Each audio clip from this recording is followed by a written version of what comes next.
to WDEV at radiovermont.com. The energy. So this guy in the fantasy baseball chat is just ripping me. He's calling me names for how I handled my team. Buddy, you had 20 weeks for your own team to play better. Don't be mad at me. The passion. Mac Jones is fighting not just for his Patriots job, but he very well may be fighting for his NFL future. The opinions on all your favorite teams. For the Red Sox, it can't always be about next year. It can't always be about down the road. Where's the team that battles for now? This is the Brady Farkas Show on WDEV AM, FM, and WDEVradio.com. What's up, everybody? Happy Wednesday. Brady Farkas Show, WDEV AM and FM, and WDEVradio.com. Full show tonight, all 90 minutes. We're up until 7 o'clock, and then we'll kick it on over to Jazz with George Thomas. A lot of stuff going on today. Tom Caron's going to stop by in about 15 minutes, talk Red Sox with us. Some news kind of out of the overnight hours yesterday about the Red Sox getting close to hiring Andrew Bailey as our newest pitching coach. I'll ask TC about what that means. Rob Dow, the UVM men's soccer coach, is going to stop by just for a couple of minutes in the 6 o'clock hour. His team getting ready for the NCAA Tournament tomorrow, being hosted at UVM at Virtue Field. They're taking on Riders. That's the first round of the NCAA Tournament right here on Catamount soil, so that's very cool as well. I did speak to Freddie Coleman of ESPN Radio earlier today. That interview will be on our podcast channel. You'll hear some of Freddie's thoughts throughout the course of the show. A lot of good stuff to get to. I'm here. Danny's here. You can be here too on the text line, 802-585-3026. Danny, let's dive right in. 5, 4, 3, 2, 1. And here we go. The opening thoughts of the Brady Farkas Show are brought to you by Sticks and Stuff and by Swanton Lumber, Vermont and upstate New York's complete locally owned home center with locations at Enosburg, Derby, Middlesex, St. Albans, Swanton Lumber, as well as Rouse's Point, New York. They're online at sticksandstuff.com. I'm starting the day with a question. And Danny, I'm going to ask you this question first, but I want a lot of texters to get in on this also, because I think this is a very important question. 802-585-3026. Let's assume, right? Let's assume the Patriots end the year with a top 2 pick in the draft, right? Right now they'd be picking 4th. So I'm going to assume that Carolina is going to win a couple of games, right? Carolina doesn't know, like they don't benefit at all from tanking. They're trading their pick to the Chicago Bears. So Carolina finishing with the worst record does nothing. So they want to win games. So I'm going to assume they finish better than the Patriots. And now that Arizona is starting Kyler Murray, I'm going to assume they win more games and they fall down as well. So it's going to be between the Patriots and the Giants for the number 1 and number 2 pick in the draft. So let's just assume, for the sake of argument, the Pats finish there 1 or 2. Danny, I will give you 2 options here. If you are the Patriots, you can draft a young quarterback, right? Caleb Williams, Drake May, Bo Nix, Shedeur Sanders, whoever you want it to be. You can draft a young quarterback with a top 2 pick, but that young quarterback will kind of be subjected to the same things that Mac Jones is subjected to now. Or you can keep Mac Jones and you can draft Marvin Harrison Jr., thought to be the most polished wide receiver product we've seen in the last several years coming out of the draft. So I give you the floor, 802-585-3026. Do you want the quarterback with limited weaponry, or do you want the quarterback we know in Mac, but do you want to draft him the weapons we have begged for this team to draft for him over the last several years? Danny, I will ask you first. I think I want the franchise quarterback first. Even over the potential weaponry that we have said this team has lacked forever. I'm giving you an opportunity to draft Marvin Harrison Jr., the son of a Hall of Famer, the dominant year at Ohio State, one of the most complete players we've seen. Maybe Freddie Coleman, I spoke to him earlier, spoiler alert, he said he thinks he's the most complete player in this draft. Above that guy, you want the quarterback. I think so. I think if he falls to you, that's a great guy to have, right? But I think you need the quarterback first. I want the quarterback as well. Okay? I want the quarterback as well. And for me, it's not particularly close. And the reason being is twofold here, right? One, I have to restart the quarterback clock. It's partially that simple to me as basic economics. Mac Jones is coming up on his 4th year in the NFL next year. We have burned his rookie eligibility even if you like Mac, we have burned his rookie eligibility. Like his rookie contract stuff, the good stuff that comes with that, you've burned nearly all of it. So I need to start it over again. And I need the quarterback. And you only get so many chances to take a quarterback with a top 2 pick. Look, I can't be wrong. So, like, this is all conditioned on the idea that you think Caleb Williams is that good or you think Drake May is that good. I guess if you're really not sold on them, then maybe I let you look somewhere else. But if you think they're good, if you think they're generational, then it's got to be them. I need to start my quarterback clock over again, and I need to do for that guy what I failed to do for Mac.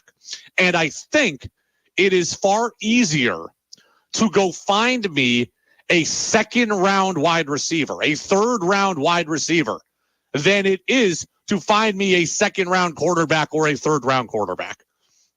Right? So drafting the quarterback first gives me a chance to reset my quarterback contract counter, and it allows me to then go find the extra weaponry, right? Like, you can foresee a world. Look at what happened with Houston, right? Like, let's look at Houston as the example. They take C.J. Stroud, number 2 overall.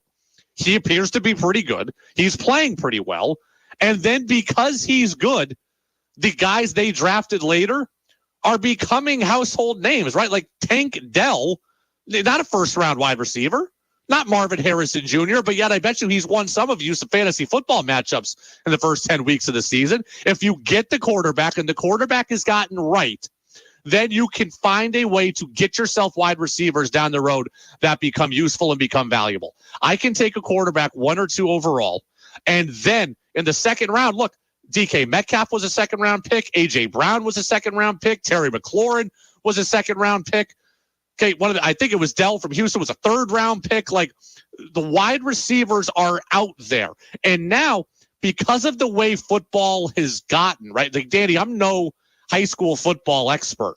But when I was growing up in high school, and even probably when you were, a lot of it was like, okay, all we're doing is running the football, right? Like, the running back was the guy at my high school. Now, with how football is being played, wide receiver is the position, right? Running back is so out of style that the best athletes are playing quarterback and they're playing wideout. If you go to Florida or Texas or California, there's a million wideouts. When you go to major college football, everything is spread offense. There's a million wideouts to choose from.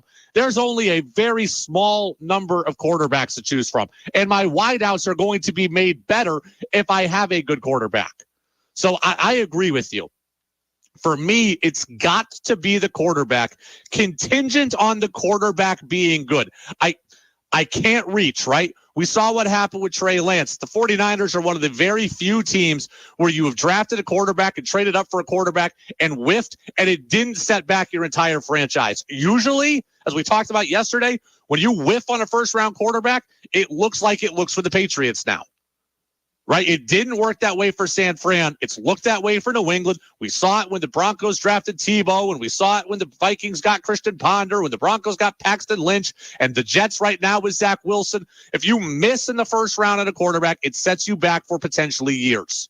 You can't do that. So if you trust your evaluators and think that these guys are that good, then you've got to take them.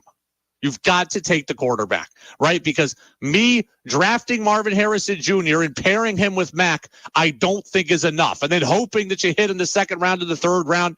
Like, I can only think of the last 10 years, last 15 years, a small handful of quarterbacks that have turned out to be good from the mid rounds. Right? Dak Prescott was a 4th-round pick. Russell Wilson was a 3rd-round pick. And Kirk Cousins was a 4th-round pick. And there's somebody else in there who I'm not thinking of at the moment. Oh, yeah, and that Tom Brady guy who was a 6th-round pick. But, like, by and large, your best quarterbacks come from the 1st round. If you have a chance to get one this high, and I hope I'm never picking this high again, you've got to get the QB. You've got to get the QB. As enticing as Marvin Harrison Jr. is, I can go sign a wide receiver. I can trade for a wide receiver. I can draft a wide receiver in the 2nd round or the 3rd round or both rounds. but I can't get that kind of quarterback just anywhere. I can't. It's the Brady Farkas Show on WDEV, AM and FM, WDEVradio.com. Jack says you need the receiver. He says all these points about finding receivers in the second round applies to quarterbacks too. Scouts get it wrong all the time. Get a receiver, get weapons. You can get a quarterback in the mid rounds. Jack, I just listed a few, right? Like in the last 15 years, how many quarterbacks truly have come out of the mid rounds and been pretty darn good? Right? Like that's Danny, if you could think of one that I'm missing. Did you say Jalen Hurts, second round? Okay, I don't consider that mid round. Right. Jack says Aaron Rodgers. Aaron Rodgers is a first round quarterback. Okay. Oh, Brock Purdy. That's a good one, right? Brock Purdy was Mr. Irrelevant. So that's true. So Brock Purdy, Tom Brady, Dak Prescott. Tex says Aaron Rodgers was not a first rounder. Yes, he was. He was drafted like 23rd overall. Danny, look it up. Please 49ers skipped on him, right? The 49ers skipped on him in the first round, but the Packers took him in the first round like number 23 overall. Go ahead and look, please. I will wait for the answer to this.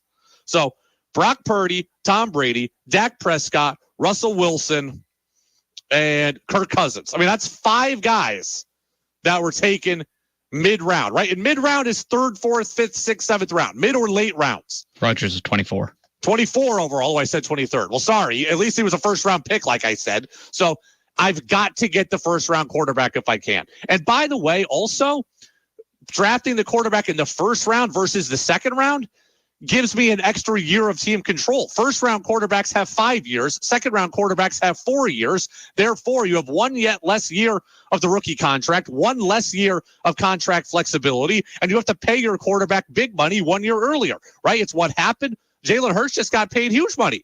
Again, he's very good, but second-round pick, and they're paying huge money for it. You see teams trade back into the first round to get guys for the sole purpose of having that 5th-year option on a quarterback. You don't get that with second-round guys. I need a first-round quarterback if that first-round quarterback is good. If my first-round quarterback is good, he's going to elevate the players around him. He's going to elevate my second-round wide receiver, my third-round wide receiver. He's going to elevate my free agent wide receiver. Heck, he may even elevate some of the guys I've already got on my team. I think we're probably stuck with Devontae Parker and Juju next year. If I get a good quarterback who's capable of holding his own here and looking good, he might elevate those guys. Maybe Tyquan Thornton shows up in 2024 if he's on the roster. But I've got to get the quarterback, right? Mac here is cooked. I don't think Mac's career is cooked. I think Mac will be a quarterback in the NFL. But he's not going to be a quarterback here, and he's not going to be a quarterback for Bill Belichick. So when given the option of Mac plus Harrison, I would rather have quarterback plus drafted receiver, right? Tex says, if we're stuck with these wide receivers, we need to upgrade the wideouts. We're going to. I'm going to draft wide receivers in the 3rd round, in the 4th round, maybe in the 2nd round. And by the way, I'm going to get offensive linemen as well. The Patriots need a complete overhaul of the offense. In 2024, they might need to draft all 7 players, all 10 draft picks, whatever they have. They might all need to be on offense. Quarterback, wideout. They're going to need a tight end to replace Hunter Henry. They're going to need offensive line help all over the place. So Glenn says, get the quarterback. Tex says, how many games this season were lost because of the receivers? The answer to that is 0, right? The wide receivers did not lose any game directly. This is a totalitarian failure for the Patriots. Devontae Parker dropped the pass. That's absolutely true against Vegas, right? He had a huge pass to go through his hands against Vegas. Did you see Max throw in the red zone, which he threw across his body and threw an interception before that? The loss didn't come down to Devontae Parker. He was part of it. Juju had the bad catch against Washington. Yes, that's true too. But, I mean, Patriots, they had 17 points in that game. Like, you can't pin that all on one play. It's the last play that you remember. The whole operation is bad for the Patriots. The whole operation is bad. The receivers themselves have not lost any one game. Mac has not lost any one game. Bill Belichick has created all of these problems, and everything is weak across the board, and they all fail together. It's the Brady Farkas Show on WDEV, AM and FM, and WDEVradio.com. We will get back into the Patriots in the 6 o'clock hour, but now I want to go out to the phone line and bring on our guy, Tom Caron, our Red Sox and Bruins insider over at NESN. TC is with us every single Wednesday at this time. TC, how are you? One, yes, we got through it unscathed. This is one of those great things. We were sort of late to the party. We weren't going to go. And then when they named Breslow, we decided, yeah, we ought to get out there. By then, the resort was sold out where the meetings were. So we had to stay a couple miles away. So I think that may have worked out well for us in this case. Yeah, I've never seen anything like that. We were, on Tuesday of last week, everybody was talking about how there were a lot of people sick. And they all assumed it was food poisoning from the first day. And then Wednesday, a whole other wave of people who hadn't necessarily been at the same thing got sick. I talked to a couple scouts with the Red Sox who got it. What I'm told, at least one person from every team got it. Wow. And it was nasty. It was a 24-hour stomach virus. So out of a precaution, overdose of precaution, they hit the road and broke it up and left. Compare that day and that experience to March of 2020 when everybody up and leaves spring training. Well, that's the scary thing right now. When something like that happens, we immediately start wondering, what is this, right? Is it, as bad as a stomach virus sounds, it's a lot better than, a COVID outbreak or whatever the latest disease to come out of a desert is. So it was scary for a little bit there, but then it was all, the people who were not throwing up were having a good chuckle at the people who were by the end of it. Well, I'm glad that you are okay. Glad you're back safe. Before we get to the Red Sox, really, I want to ask you a Patriots related question ish. I know it's pro sports. I know, it's a business and these guys are supposed to perform. I'm at the point where I feel bad for Mac Jones and I want him to sit, not because he's bad or is awful or should never play again or whatever, because I just generally think he needs to clear his mind. We see this all the time in baseball, right? Pitcher struggling, gets put on the phantom injured list, or then guy gets sent down to AA and we don't hear from him for 3 months or whatever. You can't do that as easily in football, but I have a lot of empathy for a guy like this. Do you? Yeah, I do too. I really do. And if you run it back, let's go back to 60,000 people chanting Zappy, Zappy while he's in the game last year. And I think you got to pin a lot of this on Belichick and the Patriots. I really do. I think they ruined this guy. I'm not sure what he would have been. I'm not saying he would have been an annual all-star quarterback, okay? But I saw a lot more from him 2 years ago, I thought, than anything I'm seeing now. And you just, when you watch last weekend's game and you watch Bill O'Brien absolutely destroying him on the sidelines, and then, again, body language, what do we know? But watching it, it sure looks like he was afraid to throw that ball into the end zone at the end, and there just wasn't enough there. And the kid's confidence is absolutely shot. Whatever they did to him over the last few years, they did it wrong. And you're right. He needs to, and listen, he's financially set for life. His kids are financially set for life. Okay. He'll come out of this okay, I believe. And he'll probably go make $6-7 million a year as a backup somewhere. He's got a career ahead of him. But it's not going to be as a starting quarterback of the New England Patriots. So you might as well get him out of there and let him begin the recovery, if you want to call it that now. Let's talk about the Red Sox overnight or close to overnight. Ken Rosenthal reporting they were on the verge of hiring Andrew Bailey as their next pitching coach. I haven't not dived deeply into it, but Jen McCaffrey of The Athletic wrote an interesting story I know about how he helped kind of revive Logan Webb and Kevin Gausman in San Francisco. So that's certainly exciting to me. What do we know about Bailey at this point? Well, we know he's got a very good relationship with Craig Breslow. They actually run a foundation together, the Strike 3 Foundation that Breslow founded in Connecticut. Bailey runs that with them, and they've been very close friends for a long time now. He was really, really highly regarded. I remember talking to Gabe Kapler a year or so ago. It must have been at the winter meetings, and talking about Andrew Bailey and what a great job he did with their pitching status. Apparatus, if you want to call it that, right? It's really the pitching mechanism of the Boston Red Sox needs to be overhauled. And that's not on Dave Bush, but it's really a bigger thing than that. They need to put together a system where you can get the best out of people. And I just don't think that was happening. There's a lot of different people you can look at who have come and gone. But when you look at what Ryan Brazier went and did with the Dodgers at the end by basically refining a pitch, and you scratch your head and wonder, why couldn't that happen here? I think the belief is Andrew Bailey, like Craig Breslow, is a guy who was an early adopter of a lot of the biomechanical markers that you can use now to help pitchers, whether it's release point or pitch shaping, all those things that are pretty common now. he's been doing that his whole life, first as a pitcher, now as a coach. And I think he can really add a lot. And listen, we saw the reports yesterday that he was interviewing for the bench coach job with the Yankees. There's a lot of interest in Bailey around baseball. So it might not be winning the Shohei Ohtani sweepstakes, okay? But if they officially get this done, then they've landed a guy that a lot of teams wanted, and good for them. Tom Caron, Sox Bruins insider at NESN, with us here on the Brady Farkas show on DEV. Talk to me a little bit about, kind of the time allocation on things for Breslow, right? Like we see this in football a lot, where a guy who's an offensive coordinator gets hired as the head coach, and then he becomes the head coach, and all he wants to do still is call plays. And now he's so deep in one side of the ball that he's not really doing the rest of the job properly, and then he ends up getting fired. Breslow's here to overhaul the pitching. How much time is he going to spend kind of helping with the pitching versus delegating and doing the rest of the job?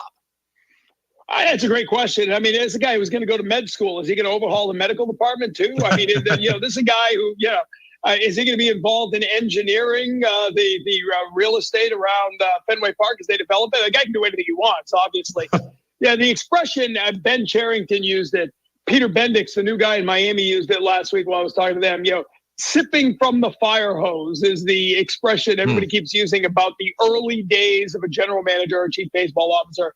There is so much to do. I was on a season ticket holder event with Breslow last night, and he was just talking about that, how, normally this is the kind of time that a GM is learning the market, right? You're dealing with free agents, but you're also dealing with what players might be available via trade from other teams.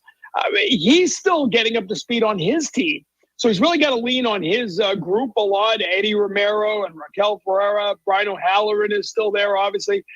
Mike Groupman, part of the assistant general manager group. So he's got a lot of talent around him who've been here for a long time. Alex Cora. In fact, he said something last night I found interesting. I asked him if he'd been talking to Justin Turner at all, who's a free agent, obviously, and has expressed interest in coming back. And he said, yeah, but mostly what they talked about was the Red Sox. He goes, this is a guy who's been around championship teams. Breslow said, I want to pick his brain about this team, what we did well, what we didn't do well, what we need to do better. And I love that he's learning all that, but he's learning all that while deals are out there to be done. And so it begins with pitching because that's what this team needs the most. The good news is Breslow has that area of expertise. It's interesting. Talk to me a little bit about the idea of collaboration. And this Buster said this to us last week, that he likes Breslow a lot because he thinks he's going to be really collaborative and really inclusive in the process. And I thought to myself, that sounds good. But I thought Chaim Bloom was inclusive, and I thought that was part of his problem, is that he was so inclusive that he was not willing to do anything. So talk to me about the balance between getting other opinions and taking in information, but then also ultimately being willing to be the sole decider of something. Well, we're waiting to see that. Okay. So, he from what I've heard, he's collaborative. All the people out in Arizona that I talked to on the Red Sox side all said he's been great on listening to people, getting input, leaning on them for what he doesn't know. But until we see him pull the trigger on a major risky move, and he reiterated to the season ticket holders last night, revenue is not an option. Money is not going to be an option for this. Okay. Well, I mean, we've heard that before, but until you go spend some money and take a risk, we're waiting to see what the main difference between Breslow and Bloom is. Bloom was collaborative. Bloom was methodical. Bloom built the farm system, but Bloom never took the big risk, never made the big move that could put his career on the line, but could ostensibly put the Red Sox over the top. Bloom didn't do that. Breslow says he will. We got to wait until I see the deal. Then we don't know yet. It's rumor season. I've heard everything for the Red Sox, right? They're involved in every pitcher in the high-end market. And Passan says they're going to be real players for Ohtani. And then I hear they might trade for Jorge Polanco of the Twins, and they're interested in Teoscar Hernandez. And Buster says, well, how about Tommy Pham again? So what are you hearing that is actually real at this point? Anything? And not much. I mean, one thing that Breslow is along with Chaim Bloom is tight-lipped. I haven't been able to shake much out of him. I know they've met with literally every big free agent pitcher's representatives. They're talking to everybody. So they're in on all of that. I know that for a fact. And, I know that they are going to, look at Ohtani. If he was ready to pitch, I think it would make a lot more sense, but you need pitching now. You need more than one pitcher now. and Ohtani can't pitch now. So I'm not sure as excited. I love it, and I'm all in. I want Ohtani. It'd be great, it'd be great for ratings. But I'm not sure that it's great for baseball. And so I do know they're in on free agent pitchers, and they are in on talking to teams about trading for pitchers. But what was the line a year or two ago? They're the interest kings. Interest kings, yes. They're the leaders of being in on everybody, but they never got one done. They got to get one done, and they got to really. It's that first signing. I mean, all due respect to Tommy Pham, if that's the first signing, you know what I mean? I mean, that's great, but that's not going to move the needle. I need Yamamoto or Montgomery or Aaron Nola or Ohtani. Go big, hopefully sooner rather than later to set the tone, get some excitement, not only for the fan base, but get it out there in baseball again that the Red Sox are back in the business of big free agent signings, big player trades, that they are, again, a destination for some of the top players in Major League Baseball. TC, I'll get you out of here on this. I texted you last Friday night at about 11 o'clock, so sorry for the late text, but I was out. Producer Danny and I were actually out hanging out after the show. We had been talking about doing it for a while, so we're out in Waterbury, and we're having a couple of drinks, and we're talking with some people, and there's you on a NESN rebroadcast of, it's got to be at least 10 years ago. I was trying to snap a picture of it at that point and couldn't find it in time to send it to you, but it was you and Mike McShane, the old Norwich hockey coach, and a bunch of other hockey coaches. Jack Parker from BU and Dick Umili from UNH. I didn't have my notepad out to remember all the names. I knew it was Mike McShane, and everybody else was like, hey, there's McShane, and hey, there's your guy TC. And I'm like, yeah, I wonder how old this is. And I saw, based on your look, I thought it was probably about 10 years ago. Yeah, before hair surgery. It's probably about 10 years ago. It was great. It was, three of the greatest hockey coaches I've ever known, three of the greatest to coach the game. And we just did a half-hour roundtable discussion, and they told stories. And, it's funny. You texted me that night. It was around 11 o'clock on Friday, and that's fine. I was up. But I must have got a half dozen texts and direct messages. We haven't shown that in a long time. And, somebody had mentioned it. I forget who. John Mallory, I think, who's a great columnist, does a lot of sports media columns. And he sent it out. He goes, that's kind of a lost format, that whole sort of round table, get some stories. Everything is two guys screaming at each other now, hot takes. And you kind of lose that, the old sports reporter show you can sit around and watch at 10 o'clock on a weeknight, where it's just guys telling stories. So that was pretty cool to be able to do. I love college hockey. Mike McShane, because he wound up, doing such great things at Norwich, but sometimes he's forgotten on the national scene because he got out of Division I and became one of the great D3 coaches. But his resume speaks for itself, and to hear him and Umili and Parker tell stories, it was a lot of fun. TC, you're the best. We'll catch up again in 7 days. Thank you. All right, sounds good. Thanks, Brady. Absolutely. There goes Tom Caron of NESN, our Red Sox insider. Obviously, the Bruins are off to a very hot start as well this year, 12-1-2, I believe. A nice 5-win-2 yesterday. We will get to more hockey with TC, but the hot stove is churning right now. The hiring of Andrew Bailey, or the presumptive hiring of Andrew Bailey as pitching coach, certainly sounds like a good thing. I'm all for having as many bright minds as possible in the organization. Breslow and him seem to work well together based on what TC had to say. So I want to get to some more Red Sox stuff. There is a big baseball story that actually just came out a little while ago, so I do want to get to that. But I also want to go back. Once we come back from the 6 o'clock hour, I want to put the finishing touches on this argument that we were having before TC came on, right? Like, one of our listeners is out there saying, oh, no, if you're the Patriots, you got to draft the receiver. It's easy to find a quarterback later in the draft. I'm going to prove to you that it's not easy to find a quarterback later in the draft. I've got the numbers in front of me. I'm gonna play a little bit of gotcha games with our texters. Don't tell me it's easy to get a quarterback later in the draft, because it ain't. If the Patriots want to make a big turnaround in 2024, draft a quarterback with a top 2 pick and go figure out the receivers later. Yes, you need weaponry. You need a lot of weaponry. You can find it later in the draft. I'm going to prove it to you. I'm going to do it after CBS News next on WDEV, AM and FM, WDEVradio.com, and the Brady Farkas Show is always streaming for free. Yes, 100% free on the WDEV radio app, which you can get in the Apple Store or the Google Play Store. This is WDEV. Vermont's news station, owned and operated by the Radio Vermont Group. From the top at Sugarbush at 96.1 FM, WDEV Warren and Waitsfield. In Barrie at 96.5. In Montpelier at 98.3. Along with our founding station, AM 550 WDEV Waterbury, Montpelier. Streaming at WDEVradio.com. 92 years of serving Vermont. The friendly pioneer, WDEV. This is CBS News on the Hour, presented by Indeed.com.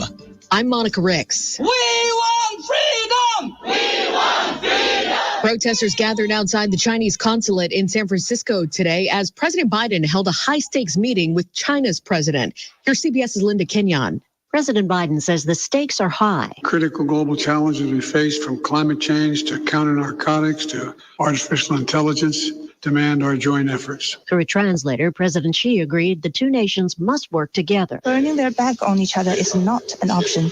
It is unrealistic for one side to remodel the other, and conflict and confrontation has unbearable consequences for both sides. President Biden later said on X the two leaders made real progress. Still, the FBI says China is the biggest threat to the U.S. Director Christopher Wray was on Capitol Hill. I've been very consistent in saying that there is no country that presents a broader, more comprehensive threat to our economic security, our national security, our innovation than the Chinese government. He says the FBI is also dealing with a spike in threats stemming from Israel's war with Hamas. Israeli troops did storm the hospital Hamas has been using as a command center today, but no signs of any hostages. The BBC's Orla Guerin talked with a surgeon there. He certainly said that he would not be leaving the hospital. He would stay with his patients. He said that all of the medical staff who remain feel the same, but he said they would be willing and happy to be evacuated if they and their patients together could be brought safely to another place. Fuel trucks are now being allowed into Gaza for the first time since the war started, but IDF is blocking them from reaching hospitals. Get ready to pay up to offload gifts you may not love this holiday season. Retail expert Neil Saunders says most retailers are ditching free returns. The days when you could just use any retailer and all the returns were free and the consumer had to bear no cost and really not give much consideration to returns has gone. And you'll want to avoid these dangerous toys. On the list, King Triton's all-powerful trident from Little Mermaid. It's a three-pronged spear. What could possibly go wrong? They say Orbeez Seeds Rainbow are hot this year, but super dangerous for the little ones because they're tiny little round beads that kids can choke on. Also making the naughty list, the Splat R-Ball Dude Perfect Blaster. You'll shoot your eye out, kid. Yeah, it's a gun that shoots out water balls. Stacey Lynn, CBS News. SpaceX just got cleared by the FAA to launch its Starship rocket on a second test flight as early as Friday. It's designed for missions to the moon and Mars. This is CBS News. Make the hiring process work for you. With Indeed's end-to-end hiring solution, you can attract, interview, and hire candidates all from one place. Start at Indeed.com/credits. The WDEV studio is sponsored by Sticks and Stuff and Swanton Lumber, Vermont and upstate New York's largest independent home center, powered by Marvin Doors and Windows. Go to sticksandstuff.com for store locations and hours. Are you ready to add a little jolly to your day? Stop into your local Jolly convenience store. At Jolly, the coffee is hot and fresh and ready to put a smile on your face. From tasty treats to healthy eats, Jolly has something for every craving. From gas to grocery items, Jolly stores are here to make your life easier. And with so many locations throughout the region, you're never far from a Jolly store. Add a little jolly to your day. Jolly convenience stores, home of the daily smile. New England Municipal Resource Center, NEMRIC, proudly supporting local government, local businesses, and WDEV. Hi, folks. Steve Cormier, General Manager of the Radio Vermont Group. I'm sure by now you heard us talk about our exclusive Radio Vermont trip to Antarctica with meteorologist Roger Hill. Well, I got big news for you. We just secured more cabins at a better price. New Radio Vermont pricing starts at under $9,000 per person, double occupancy, and $11,000 per person for a single cabin. That's a nice price drop. And don't worry, if you're already booked, we're passing on the new discounted prices to you. And if you've collected air miles, you can use those to get a better deal. You fly into and out of Burlington, which is another plus. This fabulous trip starts on January 25th when you fly to Buenos Aires and back to Buenos Aires after a splendid once-in-a-lifetime 9-day cruise through some of the most spectacular scenery on Earth. Details at WDEVradio.com. We've made our trip to Antarctica more affordable, so now you can go. For more details and information, or to book your space, call Milne Travel at 800-78-MILN. Your chance to be part of the show is on the text line at 802-585-3026.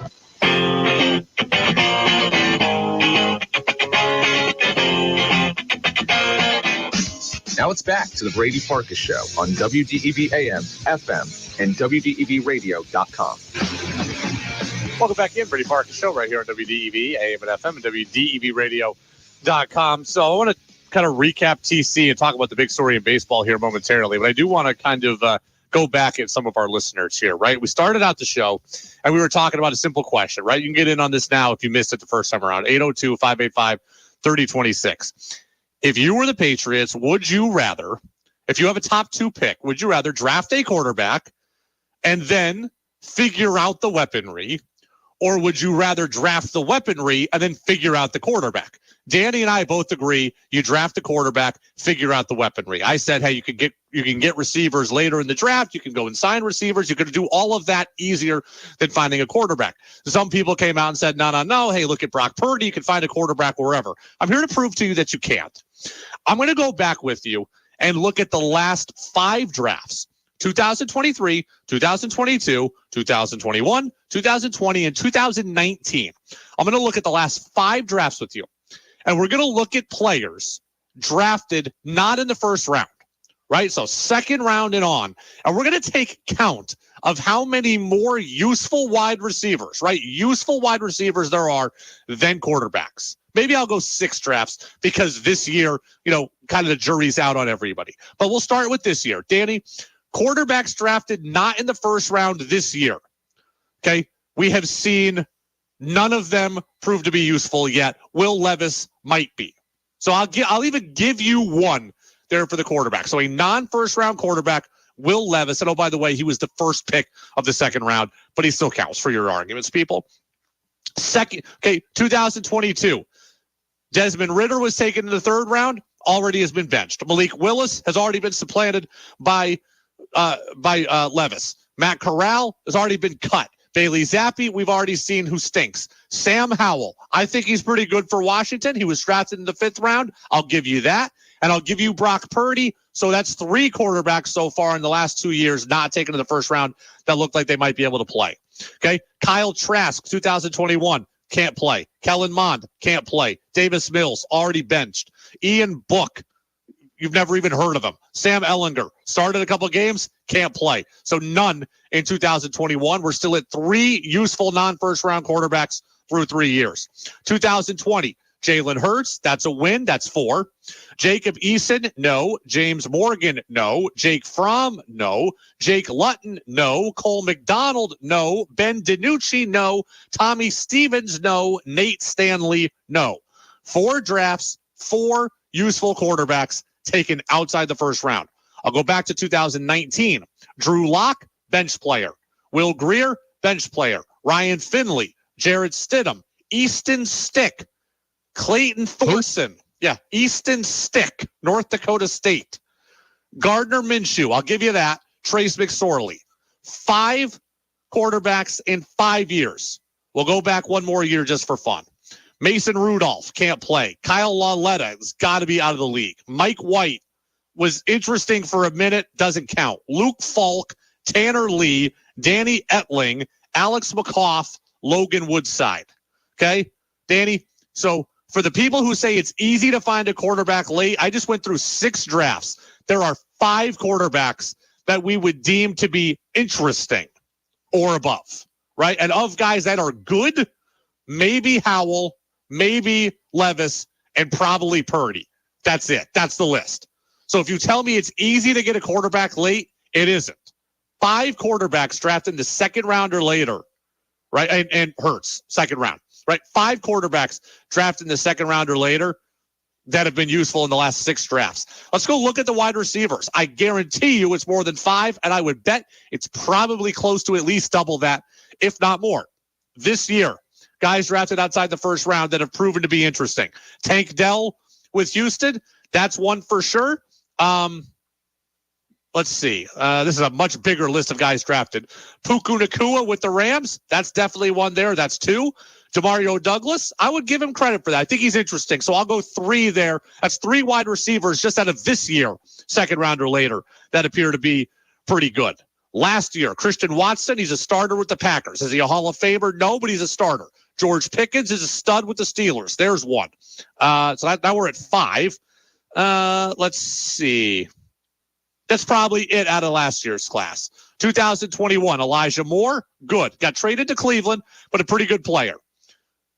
We're at 6 now. Nico Collins with Houston looks pretty good. That's 7. Amon-Ra St. Brown is a stud, maybe an all-pro for Detroit. 4th round pick in 2021. That's 8. Okay, we'll go with that. That's 8. Back to 2020.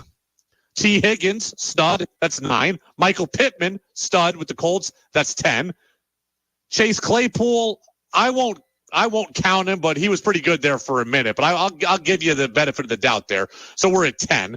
Antonio Gibson, they kind of moved him to running back. He's proven to be useful, though. That's 11. Gabe Davis, Buffalo, that's 12. Let's see. KJ Osborne, I kind of like him with Minnesota. Donovan Peoples-Jones, I like him too. I won't even count them. I'm still at 12. And then finally, 2019, we'll go back to, Deebo Samuel, second round pick. That's 13. A.J. Brown, second round pick. That's 14. DK Metcalf, 15. Deontay Johnson, 16. Terry McLaurin, 17. Hunter Renfrow with the Raiders, that's 18. Darius Slayton with the Giants, that's 19. That's 19 wide receivers, Danny, in the last 5 drafts. I don't have to go back to the 6th draft, I think, for that. 19 wide receivers taken outside the first round have proven to be useful in the NFL. What do we say? 5 quarterbacks? I mean, the answer right there is written on the wall. If you have a top 2 pick, take the quarterback, because you can't easily find a quarterback later in the draft. You just can't. You don't need to take the wide receiver super high. If the Patriots were set at quarterback, I'd be like, you know what? Go ahead, draft the receiver all you want, because that's your need. Your need now is quarterback. You have to take the quarterback if it's apparent to you. Joe in Richmond, or if it's available to you, I said. Joe in Richmond. If we have the number 1 pick, I'd pull the trigger and go for Marvin Harrison Jr. He's a generational talent, the wide receiver. Pats have never had a bona fide wide receiver talent, so I'd be okay with taking a chance on that and getting a quarterback in the middle round, because it's going to be a deep draft. Joe, to fairness to Joe, that text came in 5 minutes ago. Joe, I'd like to know if the last 5 minutes have changed your mind. Okay, this idea that the quarterbacks will be fine in the middle rounds. I just proved to you that's not true. I just proved to you that's not true. Danny, do you feel convinced? I'm convinced. I mean, 19 wide receivers in the last 5 drafts have proven to be useful rounds 2 through 7. 5 quarterbacks have proven to be useful rounds 2 through 7. And I'm even including Will Levis in that, who we don't know if he's useful. The quarterback, if you are there in the top 2, you've got to take the quarterback. Danny, interestingly enough, by the way, on this, it's going to take me a minute to pull it up. Here it is. So I'm looking at Patriots-related odds to be their starting quarterback next year, right? Week 1 next year. Pats starting quarterback odds. Caleb Williams and Drake May are the top 2. That makes sense, right? They're going to be top 2 picks probably. You know who's tied for second with Drake May here? Who's that? Both Kyler Murray and Ryan Tannehill. I don't want Tannehill. So it's interesting. I'm okay with the stopgap quarterback if you've fallen out of those top 2 picks, right? Like, I don't think this is going to happen. But if you're the Patriots and you all of a sudden win 3 games at the end of the year and you end up with 5 wins and you end up with the number 7 pick and Drake May is gone and Caleb Williams is gone and Bo Nix is gone and there's been the run on quarterbacks, and now you don't feel good about reaching on a quarterback, like you're not sure Michael Penix Jr. is a guy at 7, or Jaden Daniels, a kid at LSU, or Shedeur Sanders at Colorado. Like, if you don't think that those guys are worthy of being picked 7th overall, then I'm okay with the stopgap quarterback. You cannot bring back, as far as I'm concerned, if Bill Belichick is here. If Belichick's not here, then maybe I can bring back Mac. But if Belichick is here, I can't bring back Mac Jones. So then maybe I would go to the stopgap guy. And that's where you get into the Tannehills of the world, the Jimmy Garoppolos of the world, the Jacoby Brissetts of the world, right? Like, I'm okay with that because this going to appear to be a multi-year process. So if you're going to give me a year of Tannehill or a year of Andy Dalton, then so be it. But if you have a top 2 pick, I'm going to need it to be the guy. The Kyler Murray thing is interesting, though, because we don't know what the Cardinals are going to do. Now, if the Cardinals win a bunch of games and they fall out of a top 2 pick, then I'd have to think that Kyler Murray's going to stay with them, right? They've already paid him a bunch of money. They already like him. They already think he's good. They already thought he was a franchise guy. If they, end up with the 7th pick, I got to think Murray is their guy moving forward. But even with Kyler Murray, if they lose a bunch of games here at the end of the year and they end up with a top 2 pick, I can easily see them wanting the young quarterback and then being willing to move Kyler Murray. Now, I don't know that Kyler Murray is worth $100 million, but it's interesting that people think that the Patriots would be a real player for Kyler Murray, even absorbing that contract. I guess it's the thought process of, well, hey, you go get the quarterback. Now you can go draft a wide receiver. Like, and that would be something I'm interested in, Danny. I don't like Kyler Murray enough for $100 million, but I don't like a lot of quarterbacks enough for $100 million. That's the going rate, though. So if they could pre-draft, get Kyler Murray, and also have Marvin Harrison Jr. at the 3rd pick, 4th pick, whatever, I'd be 100% down. I don't know what you'd have to give up to get Kyler Murray. Hopefully you wouldn't have to give up that pick we're talking about where you take the bona fide receiver. But if that is a way to contention quicker where, hey, we can get Kyler Murray and get studs on the outside, I'd be fine with that too. There's so many different ways the Patriots can go. They can be bad and take the quarterback and cut bait with Mac. They could be bad, keep Mac, and go draft weaponry. They can get rid of Mac, sign a stopgap guy, and draft weaponry. There's all kinds of things that they can do. They can go trade for Kyler Murray. There's a lot of stuff on the table here. The biggest question is, who's going to be the guy calling the shots? Right? Like, who's the guy that's going to be calling the shots? Is it Bill Belichick? Is it somebody else in the building, but Bill Belichick is there? Or is it an entirely new regime? For what it's worth, Danny, Carson Wentz, 33-1. Tyrod Taylor, 33-1. Andy Dalton, 40-1. Tom Brady, 66-1 to be the Patriots quarterback next year. Would you bet $1 on Tom Brady to win 66? No. No. Okay. 802-585-3026. A bunch of texters. Here's a question for you, Brady.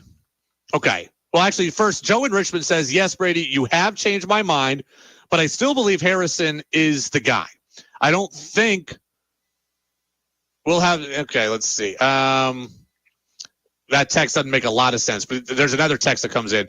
Here's a question for you, Brady. The way Josh Dobbs is playing in Minnesota right now, if you play like that the rest of the season, would you want, and Minnesota wants to keep him, would you be okay with Kirk Cousins as a stopgap? I would be, depending on the price. And now that Kirk Cousins has been injured, the price might be down more to my liking, right? Like, Kirk Cousins was making, he had an $84 million guarantee. Like, he was making like $28 million a year, right? Like, he was like $28 million a year guaranteed. Now that he's got the torn Achilles and he's in his mid-30s, if I could get Kirk Cousins on a 1-year, $8 million deal as a make good, I'd absolutely be interested in him. I don't know that I can get him on that, though. Like, is somebody out there still going to give Kirk Cousins a 3-year deal worth $75 million? They very well might.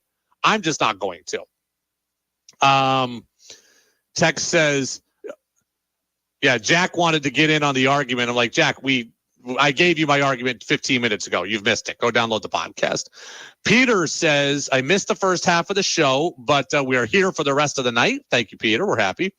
Ross says, I've seen Heisman winners choke. Top quarterbacks don't mean success. That's a fair point, right? Just because you draft a quarterback in the first round does not mean they're guaranteed to be good.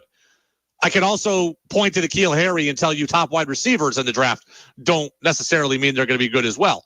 We can go back and do the same exercise and look at quarterbacks drafted in the first round. There's a far greater success than 5, right? Like, Danny, last 6 drafts, we gave you 5 quarterbacks drafted in the second round or later that have hit. I can guarantee you I can find 5 or more first-round quarterbacks in the last 6 rounds that have hit, right? With far less selected, right? There's a lot more guys taking rounds 2 through 7 than there are in round 1. I would say C.J. Stroud looks good this year. I would say Anthony Richardson looked pretty good this year. So I would say there's already 2 first-round wins out of this year's draft class, and we don't know about Bryce Young yet. Last year, Kenny Pickett, I'm not in love with. I'll go ahead and say he's not a point in my argument. 2021, Trevor Lawrence, good. Then Zach Wilson, Trey Lance, Justin Fields, Mac Jones. I'd say at least 3 of those 4, not very good. 2020, Burrow, Tua, Herbert, all excellent. Jordan Love, 2019, Kyler Murray, Daniel Jones, Dwayne Haskins, rest in peace. So, I mean, look, I would say half of those quarterbacks taken in the first round the last 5-6 years have hit. Far better success rate than waiting second or third round. 4th round, 5th round, 6th round, that's for sure. So if you have the quarterback available to you, you have to take him. Again, if the Patriots win 3 games and end up with pick number 7, then I'm all for taking something else. Offensive lineman, they need help at left tackle. Wide receiver, I'm all for it. But if they have a top 2 pick, they need a quarterback. You can continue to get in 802-585-3026. Tex says, how about the Patriots getting Baker Mayfield as a transition quarterback with a first-round pick like Michael Penix or something better? Again, I'm for having a stopgap quarterback. Like, if you want to take a second-round pick and take a flyer on somebody and you want to roll with Tannehill or Baker or whoever, I'm okay with that. But I want the franchise to change. The franchise is going to change with a top 2 quarterback. If I have a top 2 pick, I'm taking a quarterback. I got news for you. If I have a number 7 pick, then I'll roll with some of these other scenarios. But that's it. All right, 802-585-3026. I do want to recap some stuff that TC said, and I don't want to do a ton of baseball today, but there is some breaking baseball news today, actually. Danny, I don't know if you saw this. It happened just before the show. Jeff Passan of ESPN came out and said that the Major League Baseball Competition Committee is looking already at changing the pitch clock. And they're looking at speeding it up already. 1 year in. Now, let me remind you of what the rules are right now. With nobody on base, the pitch has to be thrown within 15 seconds. If somebody is on base, the pitch has to be thrown within 20 seconds, right? That seems fair to me. Well, now Passan says they're looking at making it 15 seconds with no one on base and 18 seconds with a guy on base. So they're looking to take away time from the pitcher with a guy on base. I got to tell you, I really hate this. It's only 2 seconds, but I hate this. The game was excellent in 2023. It was very, very good. It doesn't need to be changed for the sake of saving 3 minutes or something like that. Because let me tell you what happens if you go to 18 seconds instead of 20 seconds, right? There's 2 seconds that apparently makes a big deal. Here's what happens. Pitchers throw even more pitches more quickly, have a greater risk of injury. The players have already said they don't want this because they already didn't like last year's pitch clock because they thought so many pitchers got injured because of the constant rapid fire nature of it all. So if you throw even more pitches, even more quickly, more guys get hurt. I'm not for that. And also, pitching is a thinking man's position. You've already, by making the pitcher have the pitch clock, you've taken a lot of that out, right? Guys have had to be able to just get the ball and throw. Well, with a guy on base, I got to be able to think about holding my runner. What pitch am I throwing? Where is it going? How do I get my breathing in check? You might think that sounds stupid, but that extra 2 seconds, like I need all the time I can get. I heard pitchers say they would rather it be 20 seconds all the time. Like they think 20 is the optimal number no matter what. If you try to go to 15 and 18, I'm not interested in that, and they won't be interested in it either.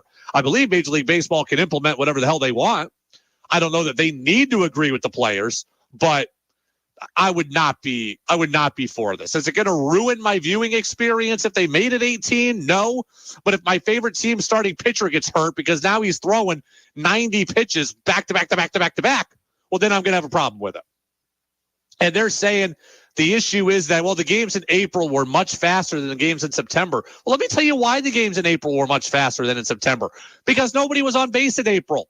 Because when April happens, it's 38 degrees in a lot of places and nobody can hit. The pitching is so far ahead of the hitting early in the season. Of course, the game went quicker. There was nobody on base. By the time you get to July, by the time you get to August, and by the time you get to September, then guys are able to hit. The weather's better. More balls sneak through, right? Guys are getting more hits. Guys are on base more. And, oh, by the way, teams are fighting for playoff berths, so their pitchers are being a little more deliberate with the time they have. So they're taking the full 20 seconds to throw instead of in April, maybe taking 16 seconds to throw. Just leave it the way it is. Baseball did a great job last year. They were universally lauded for their ability to get fans back to the game. They set record-breaking attendance numbers.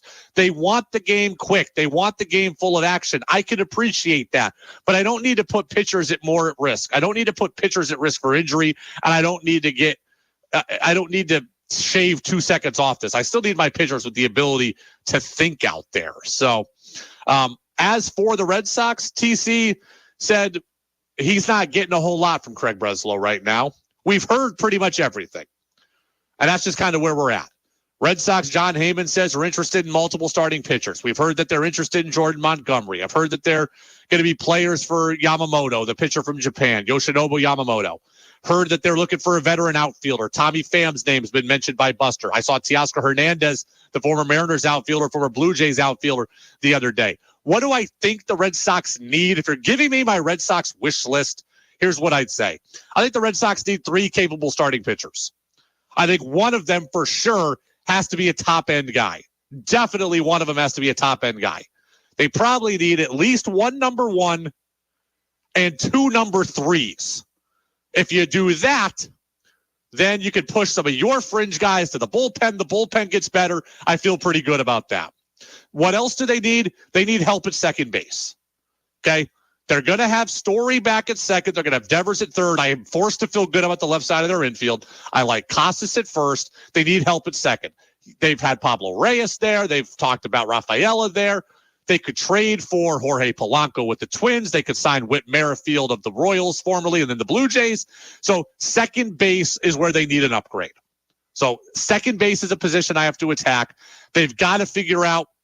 They've got to get a veteran outfielder, and they've got to get a right-handed hitting outfielder. Teoscar Hernandez is somebody that makes sense. He's going to want $75 to $100 million. I don't know that I want to pay him that. Lourdes Gurriel Jr. makes sense. Same deal. I don't know that I want to pay him that. Could they bring Adam Duvall back? Maybe. Could they get Pham? Maybe.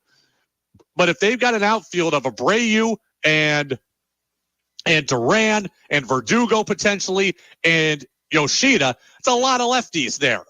I still think they should trade Verdugo, but they got a lot of lefties there. They got Rafaela, and then they're going to need a right-handed hitting bat. So right-handed hitting veteran outfielder, second base, and then three starting pitchers. I think that's what they need.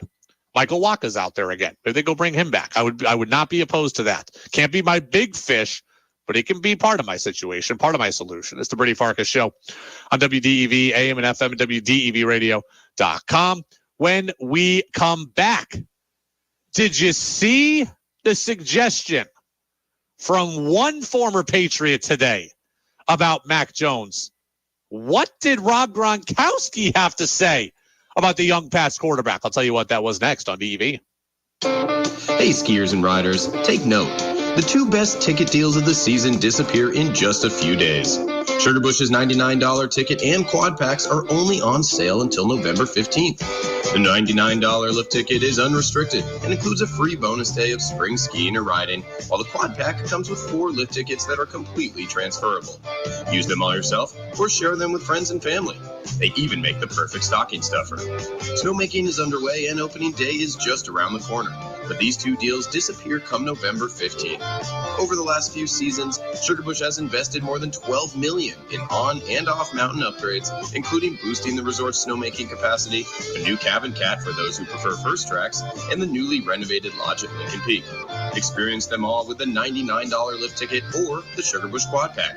You just have to grab them by November 15th. Visit sugarbush.com for all the details. Looking to brighten up your home and save on energy costs? Barry Electric and Lighting is proud to partner with Efficiency Vermont to help you find the perfect light fixture. Their expert staff can show you table lamps, track lighting, recessed lighting, and more that will enable you to use Energy Star certified LED light bulbs. LED bulbs provide the same brightness, but with 90% less energy consumption, which means big savings for you. Visit Barry Electric and Lighting today on the Barry Montpelier Road or online at barryelectric.com. Westview Meadows is currently seeking a qualified RN for resident care director, a medication tech and resident services associate for evenings, and a cook. It's a really great environment to work in. And it doesn't matter what position you have here. We're all one big happy family. I'm really fortunate to work here and have all of these people in my life. Consider a career at Westview Meadows. Go to westviewmeadows.com to download and complete the application, or resumes can be sent to hr@westviewmeadows.com. Get early access to Macy's Black Friday specials and find big savings on gifts they'll love right now while supplies last. Like the season's latest coats, 60 to 65% off. Select boots and shoes for her, just $19.99. And update your space with furniture, mattresses, and rugs, now 20 to 70% off. Plus, get your online order even faster with store pickup, now at Macy's. Savings off sale and clearance prices, exclusions apply. What's holding you back from learning the language you've always wanted to know? Too hard. Takes too long. Not with Babbel. Babbel's lessons take just 15 minutes a day. 15 minutes isn't long. Nope.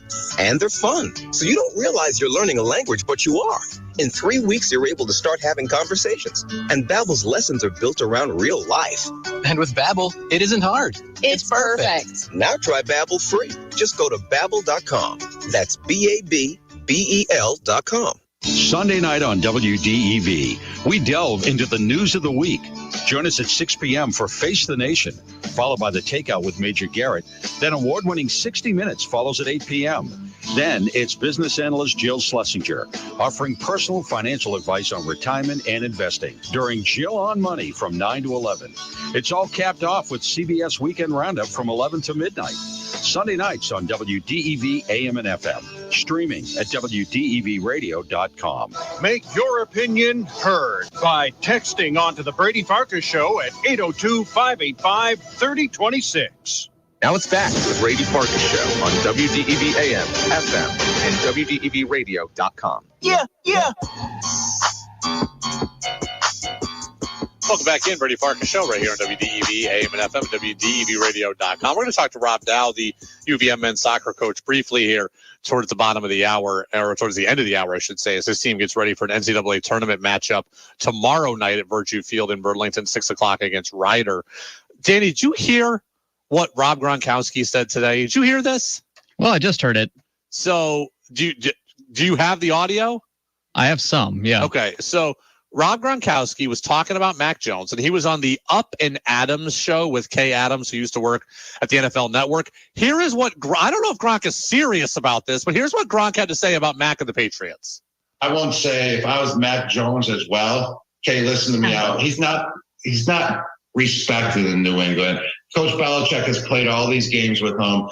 Bailey Zappi isn't even close to being on Mac Jones' level. You should never, ever sit Mac Jones. You tried it once. You tried it twice. It's not working. Now he's doing it again. He won't name a starting quarterback. He's not respected there. I think Mac Jones should ultimately, even right now, should just go ask for his release. If you're talking to me about what he should do, ask for his release. And then if it's granted, he should go sign with the Cleveland Browns and start a new. Okay. So he sounds dead serious there. I read the cut, or I read the quote.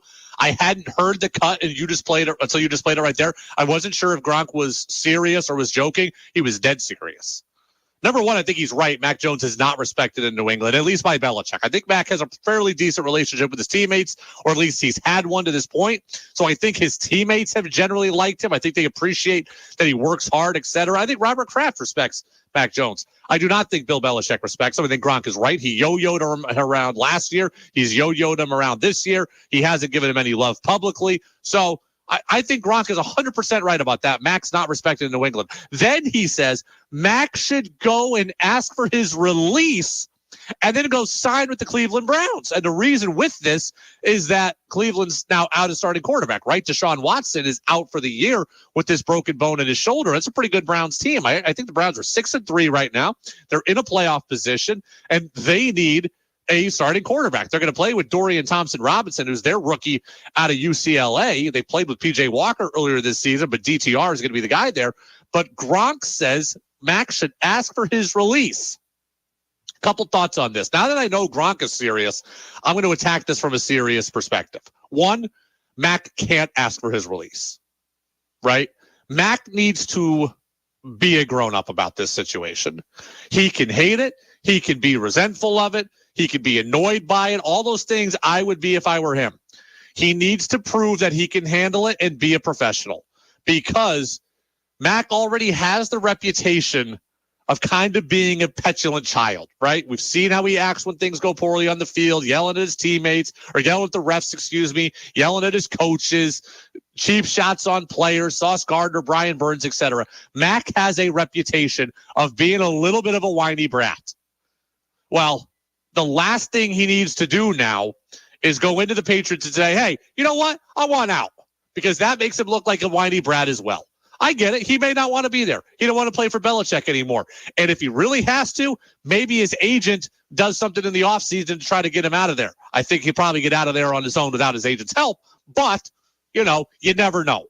So Mac can't go and demand his release, right? He's played poorly. He now just needs to sit, and he needs to wait his turn, of which I don't think should come the rest of the year, and he needs to be gone in the offseason, likely via trade or maybe being cut.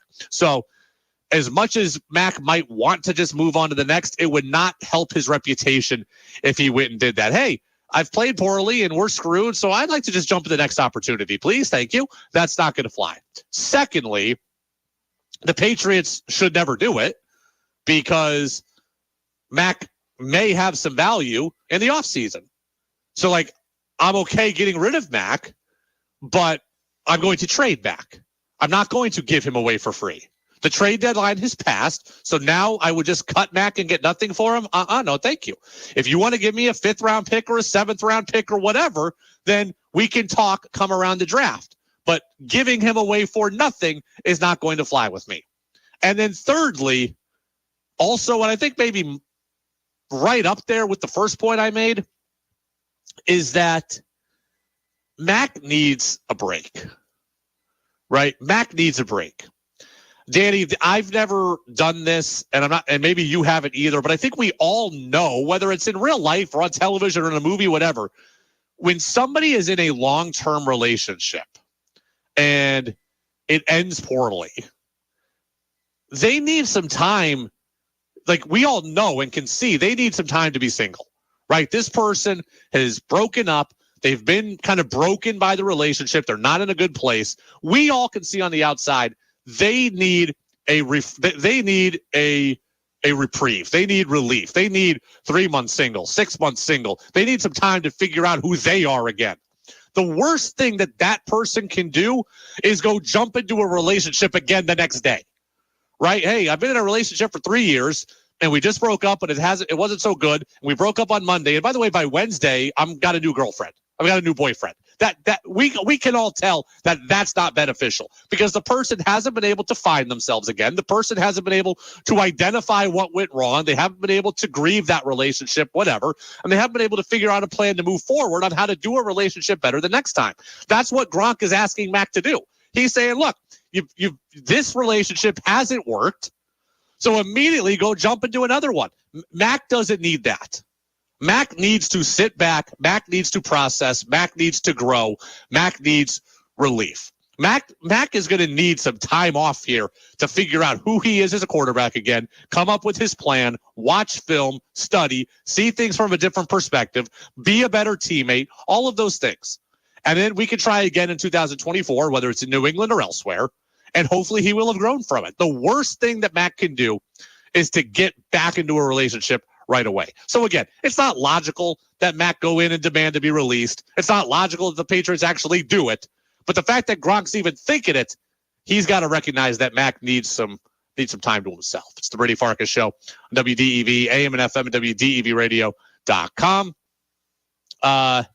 Text says, Gronk is spitting facts. That's crazy. He did spit facts about Mac not being respected. Text says, given Belichick's history with Cleveland, he'd never cut Mac so we could sign with the Browns. Yeah, I didn't really think about that. I just don't think he's going to let him out anyways, because why do that when you can trade him and get something for him? The UVM men's soccer team is headed to the NCAA tournament. They're playing tomorrow in a home matchup against Ryder at Virtue Field. Rob Dow, UVM men's soccer coach, is going to stop by briefly next to get us ready for it on DEV. God, I'm so stressed about my business not being ready for the holidays. Ooma.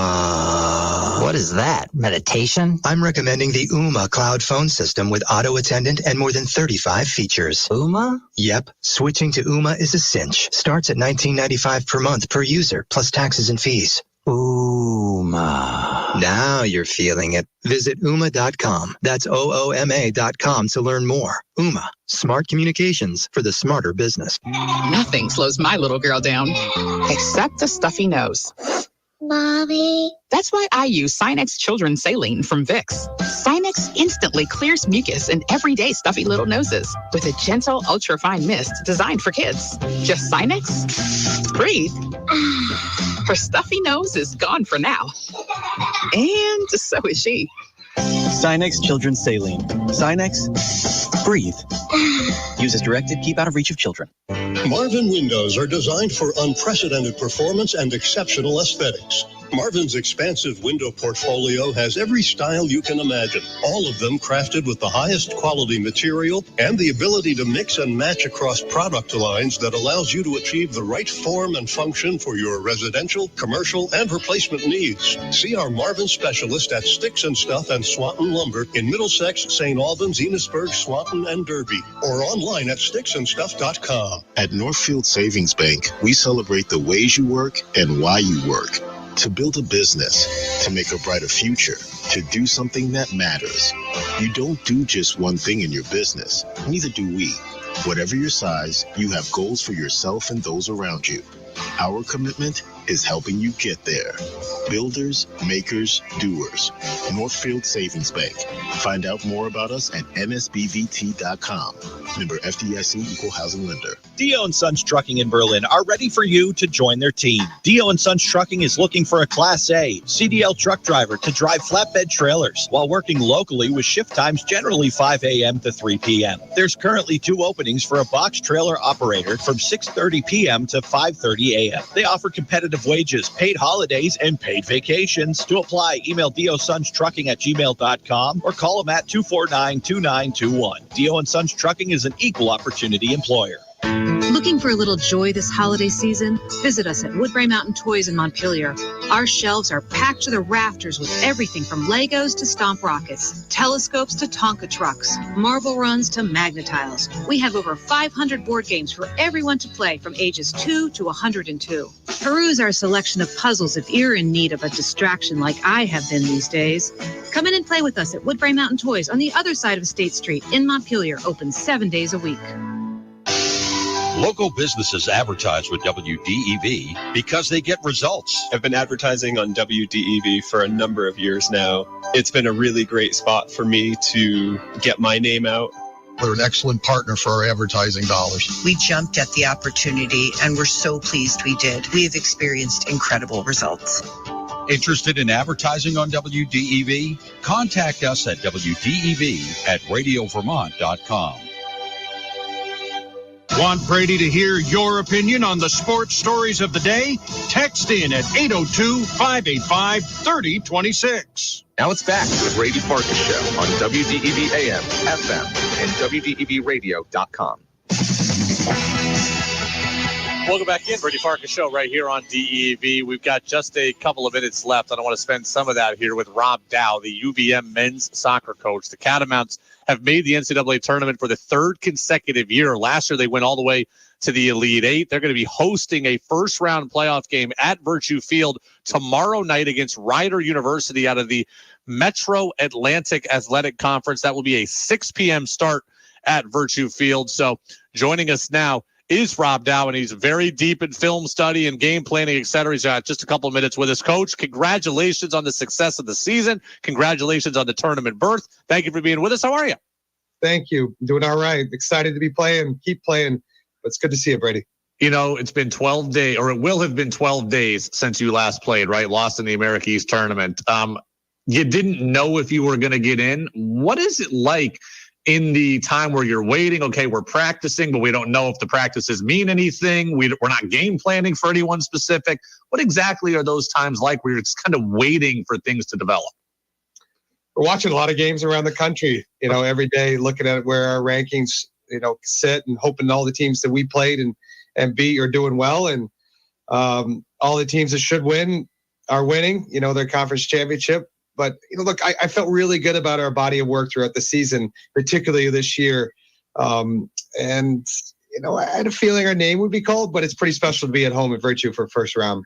It's a classic rest versus rust scenario at this point. Again, you won't have played for 12 days. And I don't know if that is the best thing in the world because it gives a chance for guys to get healthy and for guys to reset after a tough loss in the conference tournament. Or is that a tough thing because the team you're playing has played more recently than you, and they've got the confidence of coming off a conference championship and kind of how that plays into it. So rest versus rust, what are we looking at tomorrow? Yeah. Look, the rest was really important for us, but that's something we talked about in training. It's like our sessions need to be at a championship level. So when we got back together as a team, we're guys like Zach Barrett and Max Murray and Jake Ashford are elevating the intensity of training because they've been here before. And I think you look at our games that we've played throughout the year, we've played in quite a few big games and now playing against teams that Bryant, UNH, Western Michigan, all these guys are in the tournament. So to be in this, playing at this time of year, like we're familiar with the intensity level that's needed, and we're excited to have a lot of rest on our legs. I talk about basketball a lot. And when we talk about from a basketball-centric point of view, the America East is a very small conference. But when you step away from basketball and we look at things like lacrosse and we look at soccer, the America East is a very, very good conference and really a powerhouse conference. Talk to me about how play in the America East has prepared you for these moments and for the NCAA tournament. Yeah, it was a tough October. I think us finishing fourth, going into our last game against UNH, we could have finished first. The margins were really tight. And we're forgetting about teams that had, great seasons other than Bryan and UNH. You got UMBC and, Albany's always very strong. And there's no team that we can just write off and say like, hey, this is going to be a W, not in the America East. And I don't think we've gotten 3 teams in the tournament in the history of America East men's soccer. And I know there's great coaches in the league and that are, have circled, their, kind of October's been like, we got to be peaking at our best.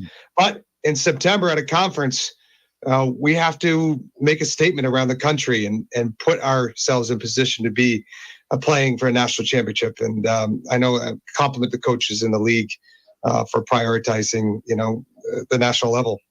Let me ask a very ignorant soccer question. I never played soccer before at any level, right? Not even for the red team versus the green team when I was 6 years old. So, right, I think about football, heavily scripted, right? Every play is scripted.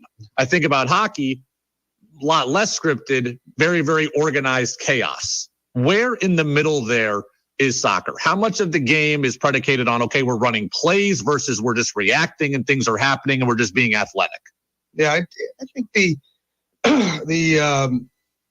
coaching that we're doing is, here are the ideas. Here's what's, we think most likely going to happen. We have stats and analytics and film review, and our guys are seeing Ryder a lot over this course of these past 3 days, and so we know a lot of their tendencies.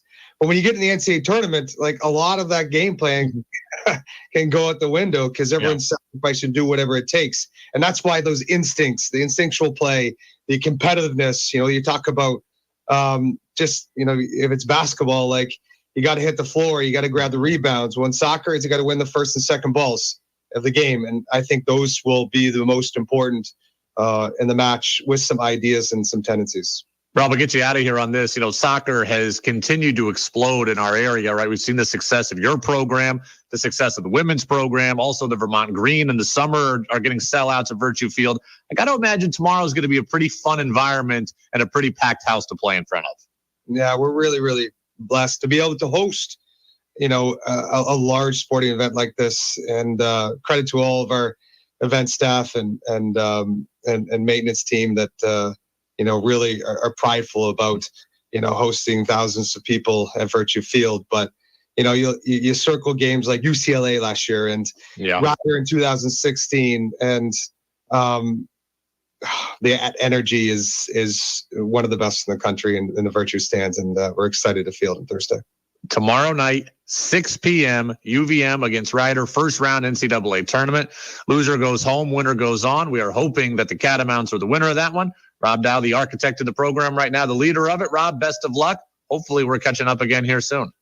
Love it. Thank you. Have a good one. Absolutely. There goes Rob Dow. He's going to be getting back to final game planning for sure. I'm glad we're able to make it work here for a couple of minutes at the end of the show. But yeah, that is tomorrow night at 6:00. Look, I want everybody to listen to our show all the time, and I want everybody to listen for the full 90 minutes. I'll give you permission if you're going to that game tomorrow to cut us off a little early, because that is going to be a fun event. And I'm amazed at how successful the Vermont Green have been over the course of a summer. But I expect to see, with the soccer infatuation in Burlington and the Champlain Valley, I think it will be a packed house tomorrow. And Danny, man, it's rare and it's special. You don't get to see NCAA games hosted at UVM very often, right? We focus so heavily on basketball and we focus so heavily on hockey. And I get it. Look, I like those the best. You like those the best. And 95% of the listeners like that the best. So that's why we talk about it. But you would never see an NCAA tournament game hosted for UVM on campus there. Maybe in hockey. I don't even know how it's been so long since UVM got to the NCAA tournament. I don't even know how they do it anymore as far as but you're never going to see a UVM basketball game be played NCAA tournament wise at Patrick Gym. So to see an NCAA game, and we've seen it in lacrosse, we've seen it in soccer, we're going to see it again tomorrow. That is very, very cool. So congratulations to Rob Dow. Best of luck to his team tomorrow against Ryder, a team again out of the Metro Atlantic Athletic Conference, the MAAC. Danny, Celtics tonight against the Sixers. That game's coming up at 6:30. Both teams, I believe, 7:30. Excuse me. Both teams 9-2 on this season. Don't know yet about Porzingis. Have you seen an official word on if Porzingis is going to play? He's battling an illness, and he was going to be listed truly as a game time decision. Have you seen an official word yet? I'm seeing some pregame stuff here, but I haven't seen an update yet. They must have to post the rosters by now. So here you go. Jaylen Brown. Jaylen is out with an illness. I saw that. I had it wrong. Jaylen Brown has the illness. He is out. Porzingis has a right knee contusion. So I misspoke there. He is out also. So it is going to be tough today, right? You're out Jaylen Brown. You're out Porzingis. You're going to need, obviously, Tatum. You're going to need Derek White. And now's the time to see the bench. Now's the time to see the bench, right? This is what we're talking about. This is the depth if you can, find somebody other than Hauser. I think Hauser has done a pretty good job at answering the bell. But can we see something from Pritchard? Can we see something from Brissett? Can we see something from Cada? All these other guys we haven't seen much of or haven't gotten much from. So Horford, Tatum, White, they're all going to have to be. I expect a 2020 game for Cornette. Did you see Hunter Dickinson yesterday, by the way? I did not. Hunter Dickinson is a player for Kansas. Wasn't he on Michigan? He was on Michigan. He transferred last year, transfer portal to Kansas. He had 27 points and 21 rebounds yesterday. Wow. Like, that's insane. That's a college game, right? It's 40 minutes. It's not 48 minutes. Not that 27 to 21 would not be impressive in the NBA, but you have 8 less minutes to work with in college. He had 27 and 21 against Kentucky. It wasn't like he had 27 and 21 against me. He had 27 and 21 against Kentucky. So talk about 2020. Yeah, if Cornette can do that, then I'll be very, very impressed. And that also will answer some of our questions here too. So we have a couple of minutes left here. Actually, we have just about 2 minutes left. So I'm trying to think if there's anything I want to get to here. There's nothing I want to get way deep into. Blake Snell just won the National League Cy Young Award. He's one of, I believe, 7 players in Major League Baseball history to win the Cy Young in both the AL and the NL. He won it for the Rays back in like 2018. He won it for the Padres this year. Garrett Cole of the Yankees. Danny, your Yankees just got announced as the American League Cy Young winners. So Cole's done a lot of things, right? He's been an all-star. He started the all-star game this year. Now he is the Cy Young winner. So congratulations to, even though I can't stand the Yankees, and I don't even particularly like Garrett Cole, but congratulations to him. So, wins the Cy Young Award there for the Yanks. Danny, what do you think about your Yankees getting in a battle with Giancarlo Stanton's agent? Did you see that? I saw that. Yeah.